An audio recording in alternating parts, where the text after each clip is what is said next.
Hi, ഞാൻ Leo market എന്ന YouTube ചാനലിലേക്ക് എല്ലാവർക്കും സ്വാഗതം. ഇന്ന് നമ്മൾ പരിശോധിക്കാൻ പോകുന്നത് ഈ എല്ലാ ദിവസവും പുതിയ ഉയരം കുറിച്ചുകൊണ്ടിരിക്കുന്ന മാർക്കറ്റിൽ നമുക്ക് ഇനിയും ഇവിടുന്നൊരു 100% മുകളിൽ റിട്ടേൺ ലഭിക്കാൻ പാകത്തിനുള്ള 3 സ്റ്റോക്കുകളെ കുറിച്ചാണ്. അപ്പോൾ നമുക്ക് ആ സ്റ്റോക്കുകളിലേക്ക് കടക്കുന്നതിന് മുമ്പ് നിങ്ങൾ ചാനൽ സബ്സ്ക്രൈബ് ചെയ്യാത്തവരുണ്ടെങ്കിൽ ചാനൽ സബ്സ്ക്രൈബ് ചെയ്യുക, ലൈക്ക് ചെയ്യുക, ഷെയർ ചെയ്യുക. നിങ്ങളുടെ അഭിപ്രായങ്ങളൊക്കെ കമൻറ്റ് ബോക്സിൽ രേഖപ്പെടുത്തുക. ഇതൊരു ബയ്യോ സെല്ലോ റെക്കമെൻഡേഷനൊന്നുമല്ല, കമ്പനികളെ പരിചയപ്പെടുത്തുന്നതേ ഉള്ളൂ. നേരെ നമുക്ക് സ്റ്റോക്കുകളിലേക്ക് പോകാം. അപ്പോൾ ഇതിൻ്റെ അത് ആദ്യത്തെ സ്റ്റോക്ക് എന്ന് പറഞ്ഞാൽ ഏതാ? ജൂബിലൻറ്റ് ഫുഡ് വർക്ക്സ് എന്നുള്ളതാണ്. ഇതിപ്പോൾ ഞാൻ ഇതിൻ്റെ അകത്ത് ഇപ്പം നിലവിൽ 3 സ്റ്റോക്കുകളെ കുറിച്ചാണ് പറയുന്നത്. അപ്പോൾ ആ സ്റ്റോക്കുകളെ കുറിച്ചുള്ള ഫണ്ടമെൻ്റലായിട്ടുള്ള ഫുള്ള് വീഡിയോ ഞാൻ ഈ വീഡിയോയിൽ ഈ ചാനലിൽ ചെയ്തിട്ടുണ്ട്. അപ്പോൾ അത് കാണാത്തവർ അതെടുത്ത് കാണുക. ഇപ്പം ഞാൻ ഇതിൻ്റെ അകത്തെ ലെവലുകളും ഇതിൻ്റെ അകത്തെ മുകളിലേക്ക് നമുക്ക് എന്തോരം പ്രതീക്ഷിക്കാമെന്നൊക്കെയാണ് പറയുന്നത്. ഈ മന്ത്ലി ചാർട്ട് നിങ്ങൾ നോക്കിയാൽ നല്ല ലെഫ്റ്റ് ടു റൈറ്റ് കയറ്റമുള്ള സ്റ്റോക്കാണ്. അത് കൂടാണ്ട് തന്നെ ഇപ്പം നിലവിലൊരു നല്ല ലോവർ ഹൈ ഫോർമേഷനിൽ നല്ലൊരു സപ്പോർട്ട് എടുത്ത് നിൽക്കുക. ആ സപ്പോർട്ട് എവിടെയാണ് വന്ന് എടുത്തിരിക്കുന്നത്? 377 420 ഏരിയയിലാണ് വന്ന് സപ്പോർട്ട് എടുത്തേക്കണത്. അപ്പോൾ ഇവിടുന്ന് ഇനിയും ആ ഒരു ലോവർ ഹൈ ഫോർമേഷൻ്റെ ഈ ട്രെൻഡ് ലൈൻ മറികടന്ന് നിൽക്കുന്നുള്ളൂ. അപ്പോൾ ഇവിടുന്ന് നമുക്ക് എന്തോരം പ്രതീക്ഷിക്കാം? ഒരു 1000-ന് മുകളിലേക്ക് പ്രതീക്ഷിക്കാവുന്ന സ്റ്റോക്കും കൂടിയാണിത്.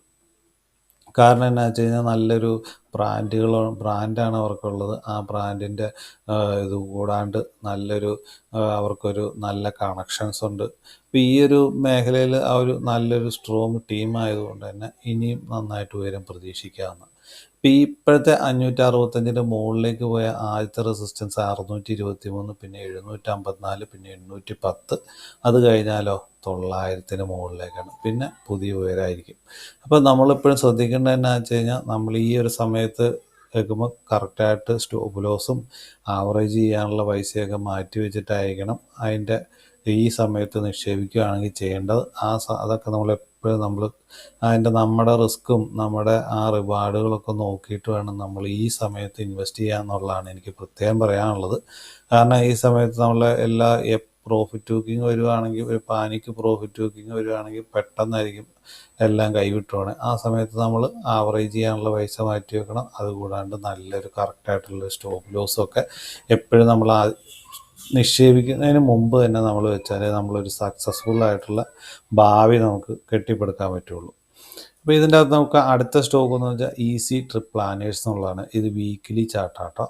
അപ്പോൾ ഇതിൻ്റെ അകത്ത് നോക്കിയേ, അത് നല്ലൊരു ഹൈ കുറിച്ചു. അത് കഴിഞ്ഞിട്ട് ഇവിടെ കിടന്ന് നല്ലതായിട്ട് കൺസോൾട്ടേഷൻ ചെയ്തു. പിന്നെ ആ ലെവലും ബ്രേക്ക് ചെയ്ത് താഴെ വന്ന് സപ്പോർട്ട് എടുത്തതോ 36 ഏരിയയിലാണ് സപ്പോർട്ട് എടുത്തേക്കണത്. അതിൻ്റെ താഴത്തേക്ക് പോയാൽ പിന്നത്തെ ഒരു 32 എന്ന് പറഞ്ഞൊരു സപ്പോർട്ട് ഇരിപ്പുണ്ട്.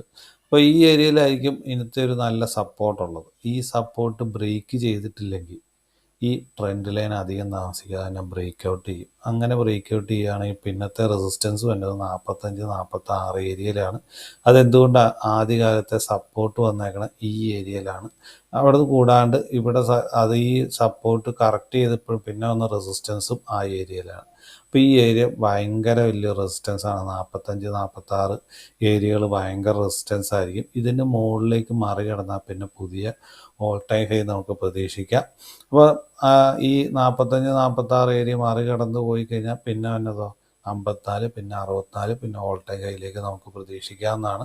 അപ്പോൾ ഇതിൻ്റെ ഒരു പ്രത്യേകത എന്ന് വെച്ച് കഴിഞ്ഞാൽ അവധിക്കാലം, അതുപോലെ തന്നെ ഒരു ട്രാവലൊക്കെ തുടങ്ങിക്കഴിയുമ്പോഴത്തേനൊക്കെ നന്നായിട്ട് പെർഫോമൊക്കെ ചെയ്യാവുന്ന സ്റ്റോക്കുകളാണ്. അപ്പോൾ നമുക്ക് ട്രാവലുകളും ഇതുപോലെയുള്ള ടൂറിസ്റ്റ് സമയങ്ങളൊക്കെ വരുമ്പോൾ, ടൂറ് സമയങ്ങളൊക്കെ വരുമ്പോഴത്തേനും ട്രാവലുകൾ കൂടുതൽ നടക്കുമ്പോഴും ഉത്സവങ്ങളൊക്കെ നടക്കുമ്പോഴത്തേനും കൂടുതൽ നമുക്ക് പ്രതീക്ഷിക്കാവുന്ന, ഒരുപാട് റിട്ടേൺ പ്രതീക്ഷിക്കാവുന്ന ഒരു സ്റ്റോക്കുകളാണ്. അപ്പോൾ ഈ സ്റ്റോക്ക് എപ്പോഴും നമ്മുടെ റഡാറിലുണ്ടായിരിക്കണം. ഏത് സമയം ബ്രേക്ക് ഔട്ട് ചെയ്ത് മുകളിലേക്ക് പോകാമെന്നാണ്. ആ ഒരു ട്രെൻഡ് മറികടന്ന് മുകളിലേക്ക് പോകാൻ ചാൻസ് ഉള്ളൊരു സ്റ്റോക്കാണ്. അടുത്ത സ്റ്റോക്ക് എന്ന് പറഞ്ഞാലോ ജിയോ ഫൈനാൻഷ്യൽ എന്നുള്ളതാണ്. അപ്പോൾ ഈ ഒരു സ്റ്റോക്ക് ഡെയിലി ചാർട്ടാണ്. അപ്പോൾ ഈ സ്റ്റോക്കിൽ വന്ന ഇപ്പോൾ പാറ്റേണിങ് വന്നേക്കണമെന്നാ ഇവിടെ ലോവർ ഹൈ ഫോർമേഷൻ വന്ന് 200 ഏരിയയിൽ വന്ന് സപ്പോർട്ട് എടുത്തിട്ട് പുതിയ ഹൈയിലേക്ക് പോയിക്കൊണ്ടിരിക്കുകയാണ്. അപ്പോൾ ഇവിടെ ഒരു ഹയർ ഹൈ ഫോർമേഷൻ വന്നിട്ട് ഇവിടെ വീണ്ടും ഒരു ചാനൽ ഉണ്ടായിക്കൊണ്ടിരിക്കുകയാണ്. അപ്പോൾ ഇപ്പോൾ ഈ ഒരു ഞാൻ ഈ വരച്ച് വെച്ചേക്കണമെന്ന് നോക്കിയേ, ഒരു കപ്പ് പോലെയല്ലേ വന്നേക്കണേ. ഇതിപ്പോൾ വന്ന് ഡെവലപ്പ് ആയേക്കണമെന്ന് തോന്നാം ഒരു ഹാൻഡിലാണ് ഇവിടെ ഡെവലപ്പ് ആവുന്നതെന്നാണ് ഞാൻ വിചാരിക്കുന്നത്. അപ്പോൾ ഈ ഏരിയയിൽ വന്നത് എവിടെയായിരിക്കും ഇന്നത്തെ അടുത്ത സപ്പോർട്ട് തന്നെ ഇവിടെ ഒന്ന് റെസിസ്റ്റൻസ് ഒക്കെ അനുഭവിച്ചാൽ ഈ മേഖല തന്നെ ആയിരിക്കും അടുത്തൊരു സപ്പോർട്ടായിട്ട് ആക്ട് ചെയ്യാൻ ചാൻസ്. അപ്പോൾ അതേതാ 229 234 ഏരിയ ആയിരിക്കും ഒരു സപ്പോർട്ട്. ഇവിടെ ഒന്ന് സപ്പോർട്ട് കിട്ടുവാണെങ്കിൽ ഓർത്തോണം പിന്നെ പുതിയൊരു ഉയരത്തിലേക്ക്, അത് കഴിഞ്ഞിട്ട് ഈ ട്രെൻഡ് ലൈൻ കൂടി മറികടന്നു കഴിഞ്ഞാൽ പിന്നെ പുതിയ ഉയരം കുറിക്കാനാണ് ചാൻസ്. അങ്ങനെയാണെങ്കിൽ അത് കഴിഞ്ഞിട്ടോ ഇപ്പോഴത്തെ ലെവൽ ഈ ഒരു ട്രെൻഡ് ലൈൻ അങ്ങ് മറികടന്ന് മുകളിലേക്ക് പോവുകയാണെങ്കിലോ പിന്നെ 248 ഒരു മേജറായിട്ടുള്ള റെസിസ്റ്റൻസ്. കാരണം എന്താ വെച്ചാൽ ആദ്യകാലത്ത് വന്ന് ലോ എടുത്തേക്കണ ആ ഏരിയ ആണ്. അപ്പോൾ ആ ഒരു അതുകൂടി മറികടന്ന് കഴിഞ്ഞാൽ പിന്നത്തെ റെസിസ്റ്റൻസ് തന്നെ 261 ഏരിയ. പിന്നെ അങ്ങോട്ട് പുതിയൊരു നല്ലൊരു റാലി പ്രതീക്ഷിക്കാവുന്ന സ്റ്റോക്കാണ്. അതുകൂടാണ്ട് തന്നെ നമുക്ക് തന്നെ ഈ സ്റ്റോക്ക് ലോങ് ടൈമിലേക്കൊക്കെ നന്നായിട്ട് പ്രതീക്ഷിക്കാവുന്ന സ്റ്റോക്കാണ്. ഒരു 10-15 കൊല്ലം കൊണ്ട് തന്നെ നമുക്ക് ഒരുപാട് റിട്ടേൺ പ്രതീക്ഷിക്കാവുന്ന സ്റ്റോക്കുകളൊക്കെ തന്നെയാണ് കേട്ടോ ഈ സ്റ്റോക്കുകളൊക്കെ. കൂട്ടത്തിൽ നല്ലൊരു വാല്യുവേഷനിൽ നമുക്ക് ഇപ്പോൾ നല്ലൊരു ബ്രേക്ക് ഔട്ടിൻ്റെ വക്കത്ത് നിൽക്കുന്ന ഒരു സ്റ്റോക്കും കൂടിയായിട്ടാണ് ഈ സ്റ്റോക്ക് എനിക്ക് തോന്നുന്നത്. അപ്പോൾ നമുക്ക് എന്നാ വെച്ച് കഴിഞ്ഞാൽ നല്ലൊരു സ്റ്റോപ്പ് ലോസും ആവറേജ് ചെയ്യാനുള്ള പൈസയൊക്കെ നമ്മൾ മാറ്റി വെച്ചിട്ട് തന്നെ വേണം. ആ കമ്പനികളെ കുറിച്ച് നമുക്ക് നല്ല വിശ്വാസം ഉണ്ടെങ്കിൽ എന്ത് ചെയ്യണം, അതിലേക്ക് നമുക്ക് ഒരു കൈ നോക്കാവുന്ന ഒരു സ്റ്റോക്കുകളൊക്കെ തന്നെയാണിത്. നിങ്ങൾ പഠിച്ചിട്ട് ഈ സ്റ്റോക്കുകളൊക്കെ സെലക്ട് ചെയ്യണം. അല്ലെങ്കിൽ എന്നാ വെച്ച് കഴിഞ്ഞാൽ വേറെ എവിടെന്നെങ്കിലുമൊക്കെ കേട്ടിട്ട് നമ്മൾ ചെയ്യുമ്പോൾ എന്നാ വെച്ചാൽ നമുക്ക് ആ ഒരു കമ്പനിയിൽ ആത്മവിശ്വാസം ലഭിക്കാൻ പറ്റിയല്ല. അപ്പോൾ എന്നാ വെച്ചാൽ നമ്മളിപ്പോൾ എന്ത് ചെയ്യണം, ഇതിൻ്റെ ഫണ്ടമെൻ്റലും കാര്യങ്ങളൊക്കെ നമുക്ക് അറ്റ്ലീസ്റ്റ് ആ കമ്പനിയുടെ എല്ലാ ഇയറിൻ്റെ എങ്കിലും എടുത്തൊന്ന് സെയിൽസും അതിൻ്റെ കാര്യങ്ങളൊക്കെ നമുക്ക് നോക്കണം.